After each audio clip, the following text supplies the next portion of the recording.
આપનો પરિચય છેલ્લા 2 દિવસમાં અમદાવાદમાં કેટલા મગરોનું રેસ્ક્યુ કર્યું? કિશનભાઈ, મારો પરિચય અમદાવાદમાં હું રહું છું. મારું નામ નગીનભાઈ છે.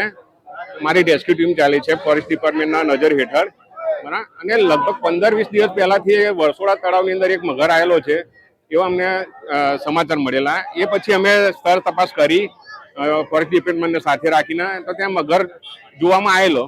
પણ પછી વરસાદ વધી ગયો, એના કારણે વરસાદના પાણી તળાવમાં વધી જવાના કારણથી એ મગર રેસ્ક્યુ કરી શક્યા નતા. એના માટે પછી ત્યાં આગળ અમે એને રેસ્ક્યુ કરવા માટે 4 પિંજરા લગાવ્યા હતા, પણ તો પણ એ વરસાદ વધી જવાના, તળાવમાં પાણી વધી જવાના કારણે પછી એ મગર રેસ્ક્યુ કરી શક્યા નતા. એ પછી ગઈકાલ રાત્રે અમૂલ ડેરી પાછળ જીભલપુરામાંથી એક કોલ આવ્યો કે તળાવમાંથી મગર બહાર નીકળીને અમૂલ ડેરીની પાછળ જે રોડ છે એ સર્વિસ રોડ પર છે. પછી રાત્રે 2 વાગે અમે ફોરેસ્ટ ડિપાર્ટમેન્ટની ટીમ સાથે અમૂલ ડેરી જીભલપુરા ગયા.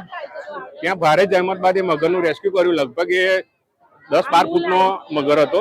એ મગરનું રેસ્ક્યુ કર્યું. મગર રેસ્ક્યુ દરમિયાન અમારા ફોરેસ્ટ ડિપાર્ટમેન્ટના મનહર સર, આરએફઓ સાહેબ, અમારી ટીમના 2 માણસો અને ફોરેસ્ટ ડિપાર્ટમેન્ટના ટીમના માણસોને એ મગરે ઇન્જર્ડ કરેલા છે.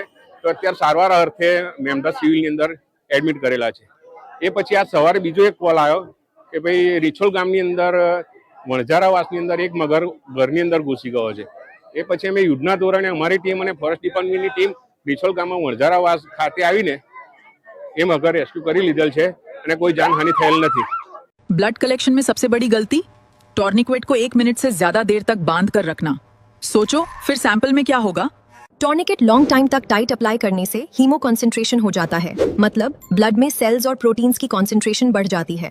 इससे लैब रिपोर्ट्स रॉन्ग आ सकती हैं. Potassium, calcium, total protein, haemoglobin, ये सब का लेवल आर्टिफिशियली हाई दिखने लगते हैं.